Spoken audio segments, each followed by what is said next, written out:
Golf Central on YouTube, brought to you by TaylorMade.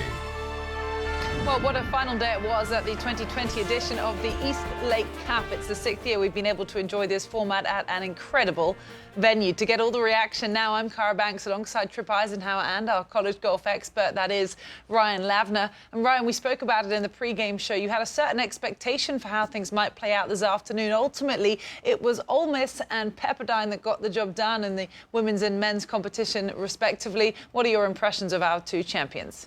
Well, I know that the first golf stat ranking does not come out for another month, but Pepperdine certainly staked their claim as the #1 team in the country with an absolute tour de force performance over Oklahoma today. Pepperdine was a #1 ranked team in the country last spring when the coronavirus pandemic wiped out the NCAA championship. They lost their best player and Haskins Award winner, Sahith Thagala, and yet they returned 9 of their 10 players, and they still look like the top-ranked team in the country. I don't think there's any doubt about that after their performance this week at the East Lake Cup. Of course, we announced that we will be airing some more college golf. That will be from the home of Pepperdine in January, so stay tuned for that right here on Golf Channel. But Trip, what's your reaction to the final day? Well, I agree with Ryan. I think Pepperdine clearly on the men's side, nobody would be surprised that they are in the running for the national championship and clearly one of the short list of favorites. But if you would have gone back several seasons ago and asked about Ole Miss on the women's side having that kind of program, many would have said no. But this SEC team and Corey Hankins and her team has been on the ascendancy, and I tell you what, I would not be surprised at all to see them have a legitimate chance of winning the national championship and, of course, the SEC, because we saw an epic SEC battle today that came down to the very end. It's nice not only for us to get potentially what could be a prelude to the national championships, but also for these players to get used to these conditions, match play, television cameras, and the kind of pressure that comes along with it. So in case you missed any of the action, let's get straight to some highlights from the men's competition. That, of course, was between Oklahoma and Pepperdine. Trip, we will start with Pepperdine's Joe Highsmith. This is his third at the par 5 14. Well, the junior here on the par 5 down the hill really need to take advantage of this hole. And I tell you what, he was out in the second position, and there was a wave of Pepperdine. Get that? I did. The okay. Pepperdine waves. I got that. All right, yes. And he was playing the individual champion. He defeated Patrick Welsh 5-4. Now, his Brightwell from Oklahoma was the only winning match. Yeah, well, he was the only one that was breaking the waves, I tell you that. But he was, in fact, the lone highlight for Oklahoma. Yeah, that got him one up on Mao, and then here he is at 16. Yeah, transfer from UNC Greensboro, and I'll tell you what, this team is full of transfers. And boy, JB. They're going to remember this. They're going to come back from this, I can guarantee, Oklahoma. That was perhaps an unexpected win, but he got the job done. Dylan Menante here at the 13th. Yeah, and this is for birdie, and right in the middle, perfect speed. And boy, he's up big as well. Yeah, 4 up in his match. We'll move ahead. He was playing Garrett Reband. This is him at 14. Well, this has got to go in. This is for par. Got to go in, and that's when you go shake the hand and say, it's over. No, it's a fist bump now. I was letting the official tell us that Menate won that 5-4, and it was the match that secured Pepperdine winning the East Lake Cup. As we show you the final standings right here, Ryan, Brightwell was the only win on the Oklahoma side. Did that surprise you? A little bit. Yeah, two things stand out here. Clearly the lopsided score 4-1 in Pepperdine's favor, but also an auspicious sign for Pepperdine that they won both of their matches this week without William Mao, their best player, earning a point. That just shows the depth of this team 1 through 5. It's really going to come in handy when the NCAA championship rolls around next spring. And we can now welcome in the head coach at Pepperdine, that is Michael Beard. Michael, congratulations on the win. First of all, let's just go back a tiny bit. There was so much made of your team as the #1 team last season, and then, of course, after that was cut short. How did you get your guys to regroup to come back so strong this fall? Well, we lost one player, our best player last year, but I think he really helped set that the tone, the standard there last year, and really the other guys just got a little bit better over the summer, and they came out. Our first qualifier this year, they were ready to go, and sure felt like they had that chip on their shoulder about not being able to finish last year. Yes, I can certainly understand that. Let's speak about this week then. It's not very often you have the opportunity to play match play. It was obviously a successful format for you this week. What did you learn about your team in match play at Eastlake? Yeah, great question. Our team is so competitive, and seems like every day at practice and qualifying at home, they just find a way to bring their game. Even if they don't have it, they're there and putting everything they have into it. So today and yesterday wasn't that much different. They just found a way to be competitive with what game they had, and I think honestly that was the key for us.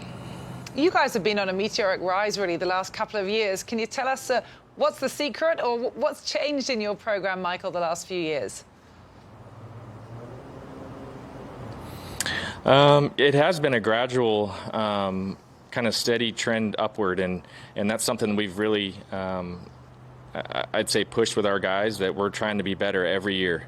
And, I think obviously we have some unbelievable players, but really what has happened, they know what good is, and every year that good gets just a little bit higher and a little bit higher, and if they don't meet it, they know they're not going to be playing, or it won't be good enough to be able to compete. So really I think just being around 10 extremely competitive guys, knowing that you could go to battle against them every day in practice and qualifying, but then after practice and back to the dorm or apartments, they can be buddies. So I think there's that balance there of being close as a team, but then also being super competitive. So I think that's been the key for us the last 3-4 years. It's obviously working, because this is your second win in this new season that we're currently into, 2020-21, of course. How will you keep this momentum going now we're going to enter the off-season before the spring kicks in? Yeah, I mean, obviously we have a ways until our first tournament in the spring. We have, not until the end of January. So guys are going to be playing some tournaments over break. But, I think it's a time for us to really sit down each player and look at what they did well this fall, and then look at where they can improve, and kind of not getting wrapped up into the outside stuff, and just staying focused on how they can get better, and work from there, and have them work on that during the break, and then we'll have a few weeks before our first tournament in January to see where we're at, and go from there. Last thing, Michael, in this unprecedented year that we've all experienced in the worldwide pandemic, what has been the biggest challenge for you as head coach at Pepperdine?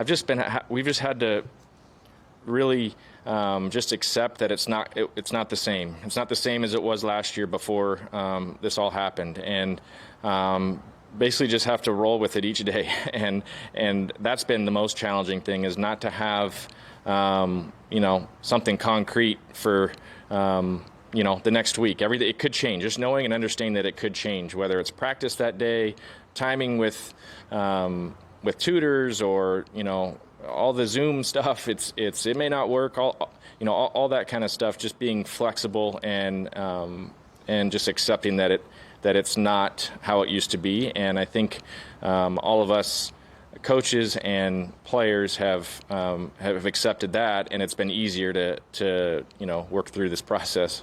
Flexible, certainly a key word in this new normal. Michael, congratulations on what you've done this week at Eastlake and everything you're doing with your team. We appreciate it. Well done, and we appreciate the time today. Thank you. Great, thank you. Ryan, it's interesting to see Pepperdine kind of validate the favourite tag that they've achieved. I mean, they have been the #1 ranked team, as you mentioned, so we expect them to win. But how important do you think was it for them to win the Eastlake Cup this week? Yeah, I think this was a significant moment for Pepperdine. I don't think it's just because they beat the second-best team on a championship course. I think this is because the invaluable experience that they gained playing in high-level match play. Pepperdine is a school that, despite all their success, they've never made match play at the NCAA championship. So this was an opportunity for them to get in front of the TV cameras, to get used to the quick turnaround from stroke play to match play, which is, of course, what they're going to face at the NCAA championship. Gave coaches an opportunity to tinker with their lineup and figure out the type of configuration that they're going to like. And they kind of validated all of the hype that's around this school. Even though William Mao didn't play his best, Joe Highsmith and Dylan Minetti really stepped up in that void and proved that this is the best team in the country and the team to beat coming this spring. And what's kind of so impressive, Trip, is that it was all without Sahith Thigala, who we know was a standout for them last season, has now converted into the professional game. How hard can it be to rally as a team when you lose the guy that was your #1 player previously? Well, I think their coach just said it. Look, he was a big part of the program, but he left it in good hands. And Ryan alluded to the fact they got 9 of their 10 best players. I mean, they were deep before, and you lose your best player, and it just shows. And Oklahoma is no pushover. They had a lot of experience, and they're clearly in the conversation for national championships. So this can pay a lot of dividends for Pepperdine if they face Oklahoma again, which could be likely in the NCAA. So, look, this is a program that's very, very deep. It's got a lot of experience, and it's all the way through the lineup. I mean, there is no weakness. And when you've got the key to college golf is really that fifth man, that fourth and fifth man, and their fifth man could play #1 for a lot of programs. I mean, that's how deep this program is, because so many times programs are ultimately done or undone by that extra score, that fifth score, and counting that fifth score a lot. And we see that out of Pepperdine, and that's why I think they're going to be a big part of the national championship story. And clearly, I've got them as my favorite going into next season. You're right, though, that we learned a lot about Oklahoma this week as well. They got the individual champion in Patrick Welsh 2 months after he suffered personal tragedy, losing his father. They had Jonathan Brightwell, the man to take the only victory in today's final match. And then, of course, Quade Cummins, who's come back as a 6th-year senior. Talk about determination to try and win a national championship next spring. Let's recap the women's final match at the Eastlake Cup. It was Ole Miss against South Carolina. Much made about Pauline Rusine Bouchard this week. Trip, she's definitely the #1 player on that team. Well, #1 probably in the country. This is the 13th hole. She makes it, and she's 3 up on the co-medalist in the individual part. Yeah, tough match for Kennedy Swan. Pauline won that 3 and 2. Here is Pimnipa Panthong of South Carolina for par at 12. Well, she absolutely got run over. 7 and 6. Ellen Hume wins that one. Well, Ellen was the co-medalist with Kennedy Yes. Swan on Yep. Monday. Now, Julia Johnson was the one that ultimately secured the winning point, but this was her approach at 13. I tell you what, I like this action. There's a lot of good things going on in that swing, and you know what? I'm not surprised to see that result come out of that action. That put her 2 up at the time over Lewis Kago for USC, as we join them now on the 17th, and this is Kago, 1 down, putting for birdie. Yeah, beautiful shot right below the hole, breaks to the left, and she needs it. She had to have it. She was 1 down. But, here we go. I know they're cheering, but it's not over. Here is Julia Johnson. She's 1 up. She makes this. She goes to the 18th, 1 up. That is huge. Absolutely clutch. Yes! Good job, dude. Great birdie, dude. Yeah, so they're keeping a slight advantage up the final hole. Back with them in a minute. Now Andrea Lignell for par on 16. Well, and if she makes this, yep, she's the winner. So that was 3 and 2. So the championship would come down to that match between Lois Kago and Julia Johnson as we join them now at 18. And I like the way she starts her posture with straight legs. Anybody having trouble with their posture, start with straight legs, then bend them the way she does. And another beautiful shot, setting up a good look at birdie.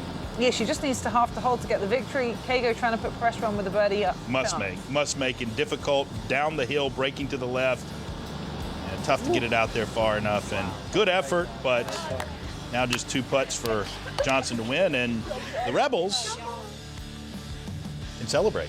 Are the Eastlake champions, and this is how the final board looked. It's interesting, Ryan, when you experience the fact or witness that they actually lost the first 2 matches of the 5. So that's how important it is, perhaps, to stack this starting order, because they won the final 3 matches, which ultimately got the job done.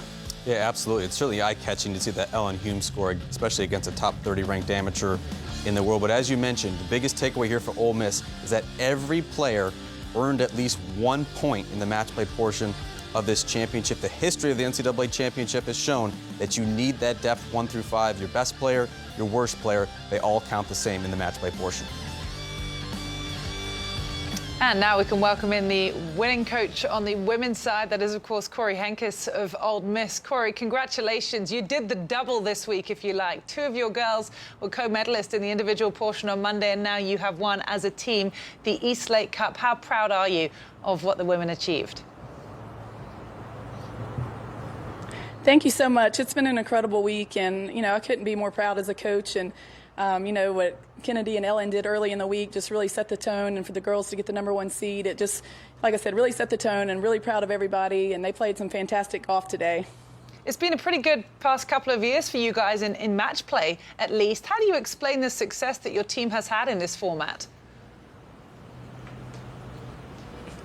I just think they thrive in this kind of situation. I don't really know what causes it or what makes them love it so much, but I'm not complaining. So whatever it is, hopefully they keep doing it. But I think they just love the challenge of it, and it really lets each of their personalities come out, and they just get to grind all day long. So it's a lot of fun.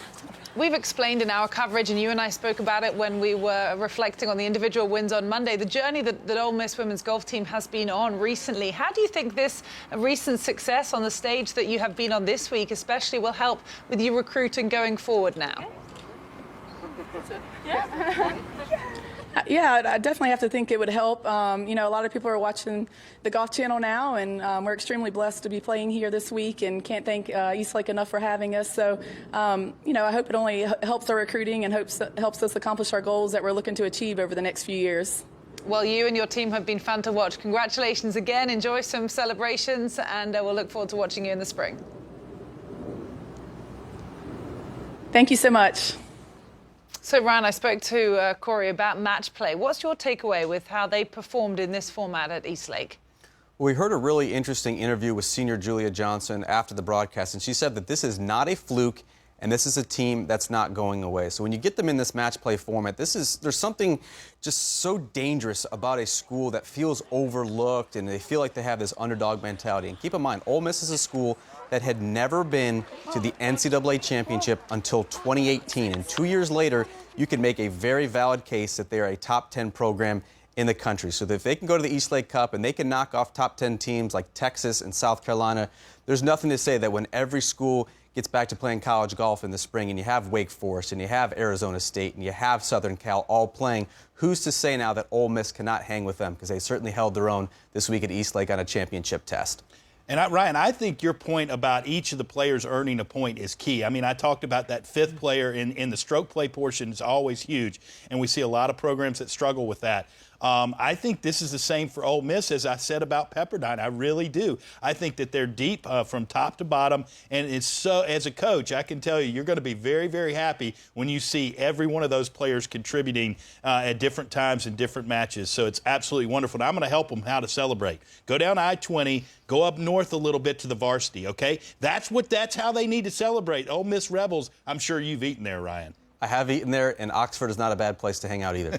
Okay, some good advice from both our Georgia boys. And how nice is it to see those smiling faces celebrating team sport? It was a time earlier this year we thought perhaps we wouldn't see that again for some time. So what a fantastic, successful week it was at the Eastlake Cup.